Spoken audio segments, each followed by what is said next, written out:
Welcome to Sneha TV.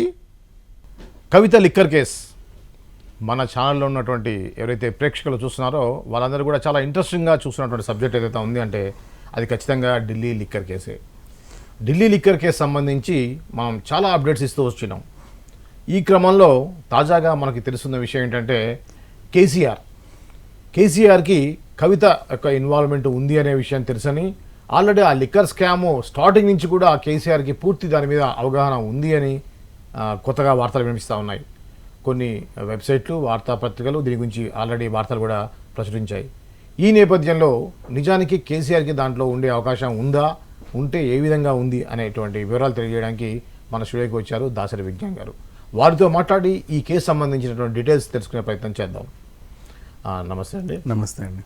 ఏంటండి ఇది అసలు కేసీఆర్కి ములాఖాత్ కూడా పోకపోవడము, సో ఇవన్నీ చూసి ఇప్పటివరకు ఏమనుకున్నారంటే జనాలు కవిత చేసినటువంటి పని ఇతనికి ఇష్టం లేని పని చేసిందని, ఇతనికి ఏమాత్రం అవగాహన లేదని, ఇతను తెలియకుండానే ఆ దందా చేసింది అనేది అందరూ అనుకుంటూ వస్తున్నారు. ముఖ్యంగా కేసీఆర్ అభిమానులు ఏంటంటే కేసీఆర్ ఇలాంటి వాటిలో ఇన్వాల్వ్ కాడు, కవిత చేసింది అనేది అనుకున్నారు. ఇప్పుడు తాజాగా వస్తున్నటువంటి వార్తలు చూస్తూ ఉంటే నిజంగా ఇతనికి ఇన్వాల్వ్మెంట్ ఉందా అనేటువంటి సందేహం అందరికీ వస్తూ ఉంది. ఈ క్రమంలో మీకున్నటువంటి అవగాహన ఏంటి ఈ యొక్క సబ్జెక్టు? నిజానికి వార్తలు వచ్చే దాంట్లో నిజానిజాలు ఎలా ఉన్నాయి? ఈ లిక్కర్ స్కామ్లో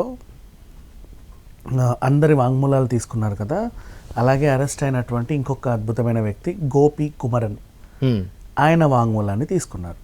ఆయన వాంగ్మూలంలో ఈ లిక్కర్ స్కామ్ గురించి కేసీఆర్కి మంచిగా పూర్తిగా తెలుసు అని విత్ రికార్డెడ్ ఆధారాలతో ఎవిడెన్స్లతో సహా విత్ ఎవిడెన్స్ సమర్పించారు. విత్ ఎవిడెన్స్, అద్భుతమైన ఎవిడెన్స్, ఇంకా మాట్లాడడానికి లేదు. ఇట్లాంటి ఎవిడెన్స్లు వీళ్ళ దగ్గర ఉన్నాయి కాబట్టే ఈడీ స్పష్టంగా గట్టిగా చెప్తుంది ఈమెకు బెయిల్ ఇవ్వకండి అని. ఓకే, అందుకు బెయిల్ రావట్లేదు ఇప్పటి వరకు కూడా, ఇక మీదట కూడా రాదు. మనం మాట్లాడుకుంటూనే ఉన్నాం. తెలంగాణ ఆవిర్భావ దినోత్సవం, దశాబ్ది వేడుకలకు కూడా ఈవిడే అక్కడే ఉంటుంది.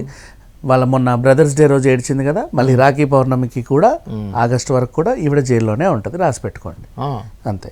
ఇక అసలు విషయానికి వెళ్తే ఒక మంచి సాయంత్రం రోజు కేసీఆర్ అట్లా ఫామ్ హౌస్లో కూర్చొని మంచి మందు మీద కూర్చున్నప్పుడు, ఇంకా దేనప్పుడు కవిత వచ్చి అద్భుతంగా నాన్న నేను ఒక గొప్ప పని చేశాను తెలుసా అంటే, ఏం చేసి ఉంటావు, ఏం చేసి ఉంటుందిలే అనుకుంటా, లేదు చూడు అని ఒక టీంని పరిచయం చేసింది. ఈయన బుచ్చిబాబు, ఈయన వచ్చేసి అభిషేక్ బోయిన్పల్లి, ఈయన పిల్లై, మేమందరం కలిసి ఒక అద్భుతమైన కార్యం చేశాము. ఏంటంటే ఢిల్లీలో లిక్కర్ పాలసీ అంట, కొత్త మద్యం పాలసీ తీసుకొచ్చారు, పాత పాలసీని ఎత్తేసి. దీనివల్ల చాలామంది అక్కడికి వెళ్ళి కొత్త కంపెనీలు పెరుస్తున్నారు. కేజ్రీవాల్ కూడా అనుకూలంగా ఉన్నాడు. ఈయన సమీర్ మహేంద్రని కలిస్తే నీకు అన్ని విషయాలు తెలుస్తాయి, ఇది అద్భుతమైన ప్యాకేజ్, మనకి బోర్డులని కోట్లు దండుకోవచ్చు. వీళ్ళకేమో కొన్ని ఇచ్చారంట, అందులో 5 నాకు ఇస్తానన్నారు. ఆ 5కి సంబంధించి నేను ఒక 100 కోట్లు అయితే ఇచ్చాను, ఒక్కొక్కటి 20 కోట్లకు చొప్పున కొన్నాను. ఇలా జరిగింది. రాజకీయాలకు పనికి రాకపోయినా సరే నా కూతురు బిజినెస్ పైగా ఎంత బాగా పనిచేస్తుందో, అద్భుతమైన బిజినెస్, నా కూతురు చాలా ముద్దొస్తున్నావు తల్లి అని చెప్పేసి దీవించి పంపించేసాడు. కానీ నేను చూసుకుంటా. తర్వాత ఢిల్లీలో కేసీఆర్ నివాసంలో ఈ సమీర్ మహేంద్రుని కల్పిస్తే బుచ్చిబాబు దగ్గరుండి సార్ ఇతనే సమీర్ మహేంద్రు అని అలా పరిచయం చేస్తే ఆయన కూడా హాయ్, మంచి డీల్ కుదిర్చావు, నా కూతుర్ని బాగుపడుతుంది, ఇప్పుడు అద్భుతంగా ఉంది మీ పాలసీ, నాకు బాగా నచ్చింది. ఇప్పుడు రాజకీయాల్లో నేను ఏదో ముఖ్యమంత్రిలో ఉన్నాను కాబట్టి ఇవన్నీ చూసుకోవడం నా వల్ల కాదు, ఎప్పుడైనా దిగిపోయినప్పుడు నేను ఖచ్చితంగా మీ వ్యాపారంలో భాగస్వామి అవుతాను, మీ వ్యాపారం నాకు బాగా నచ్చింది అన్నట్టుగా ఆయన కూడా చెప్పుకొని కంటిన్యూ అవ్వండి మా ఆశీర్వాదాలు అని పంపించేశాడు. ఇది జరిగింది.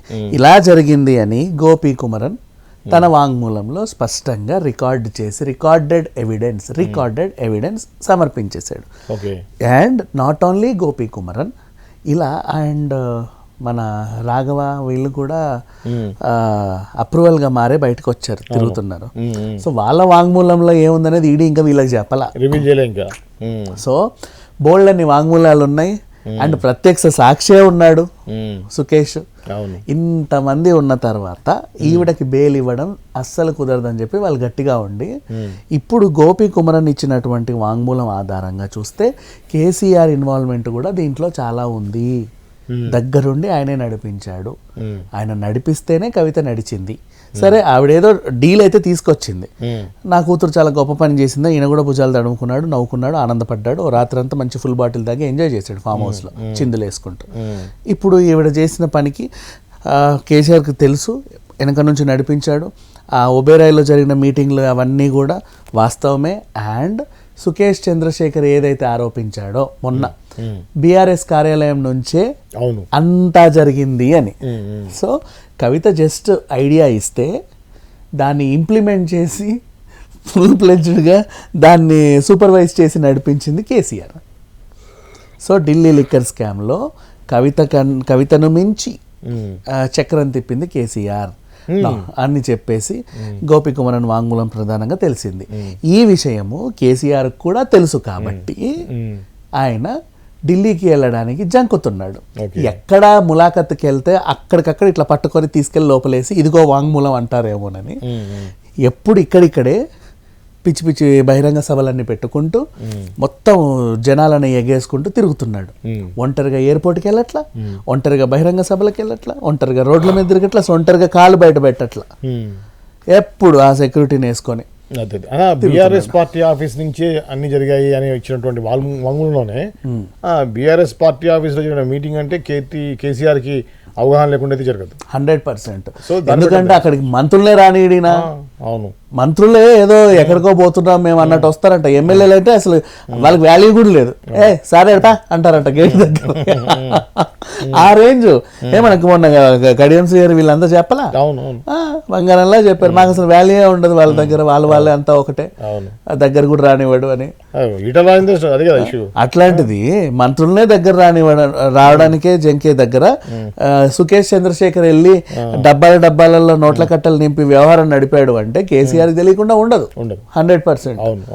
సో అది వాళ్ళ కూతురుది పర్సనల్ బిజినెస్ కాబట్టి తండ్రి దగ్గరుండి చక్కదిద్దాడు. ఎలాగైతే రాజకీయాల్లో దగ్గరుండి ఆమె భవిష్యత్తు చక్కదిద్దాలనుకుంటే ఫెయిల్ అయ్యాడో, కనీసం బిజినెస్ ఉమెన్ గానన్నా నా కూతురు నిలబెడదాం, తెలంగాణ జాగృతి అని అదొకటి అప్పచెప్పారు, అక్కడ ఫెయిల్.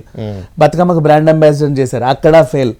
అండ్ నెక్స్ట్ ఎంపీగా చేద్దాం అనుకున్నారు, అక్కడ ఫెయిల్. ఎమ్మెల్సీగా చేశారు, అయినా ఫెయిల్. అంతే, ఆమె ఎక్కడ చూడు fail fail fail fail fail. So కనీసం ఒక బిజినెస్లోనన్నా ఏమని కొంచెం ముందుకు తీసుకెళ్దాము. కొడుకు పాపం తెలివితేటలతో బాగా ఎదిగాడు, మంచి తెలివితేటలతో ఎక్కడెక్కడో విదేశాలు కూడా తిరిగేసి వస్తున్నాడు. పిల్లేమో ఎడ్డెడ్డిగా ఉంది, ఏమీ తెలియట్లా, కనీసం బిజినెస్ వేజ్ కన్నా ఏమన్నా చేస్తుందేమంటే ఇప్పుడు అక్కడ ఫెయిల్. వెళ్ళి దొరికింది జైల్లో కూర్చో. అవునా, ఇందులో కూడా ఫెయిల్ అయ్యి కదా, అది సంగతి. ఎక్కడికి వెళ్ళినా నా కూతురు ఫెయిల్ అవుతుంది, లాస్ట్కి ఫ్యామిలీలో కూడా ఫెయిల్ అయ్యి నన్ను ఎక్కడ పట్టిస్తుందో అని చెప్పి ఈయన వెళ్ళడం మానేశాడు. అంటే పొరపాటున ములాఖత్ వేయడానికి వెళ్ళాడు అనుకో, ఈమె ఆల్రెడీ ఫెయిల్యూర్ మైండ్ కాబట్టి నాన్న నువ్వు చెప్తేనే కదా చేశాను, ఏం చేయమంటావు చెప్పు నాన్న అనింది అనుకో, అది కాస్త అక్కడెక్కడో రికార్డ్ అయ్యి వచ్చింది అనుకో, ఇది తెలియదు కదా. పోనీ ఆమెకి ఏమన్నా అట్లా మాట్లాడొద్దు ఇట్లా మాట్లాడొద్దు అని చెప్పాలంటే ఆమె ఎక్కడ ఉండే నువ్వు ఎక్కడ ఉండవు, ఈ రకంగా ఉంటది. అందుకని చెప్పేసి ఈయన ఢిల్లీ వెళ్ళడానికి భయపడుతున్నాడు, ఎప్పుడు జనాలతో తిరుగుతున్నాడు. ఒక్కసారి ఒంటరిగా బయటికి రమ్మను ధైర్యం ఉంటే కేసీఆర్కి, ఒంటరిగా ఎయిర్పోర్ట్కి రమ్మను, ఒంటరిగా ఢిల్లీ వెళ్ళి ములాఖత్ చేసి రమ్మను, ఆ చాప్టర్ ఉండదు. ఇంకా తెలంగాణలో ఆనవాళ్ళు చెరిపేస్తాను రేవంత్ రెడ్డి అండం కాదు, ఇండియాలోనే ఆనవాళ్ళు ఉండవు, తీసుకెళ్ళి అండమాన్లో వేసేస్తారు, తీహార్ కూడా ఉండదు. అది సంగతి. ఓకే, ఇది అండి ఏదైతే లిక్కర్ స్కామ్ ఉందో దానికి సంబంధించినటువంటి కేసీఆర్కి ఆల్రెడీ దీని మీద సమాచారం ఉంది అనేటువంటి ఏదైతే వివిధ పత్రికల్లో ఆర్థిక మాధ్యమాల్లో సోషల్ మీడియాలో వస్తుందో దానికి సంబంధించినటువంటి డీటెయిల్స్ మరో అంశంతో మళ్ళీ కలుద్దాం. అంతవరకు చూస్తూనే ఉండండి స్నేహ టీవీ.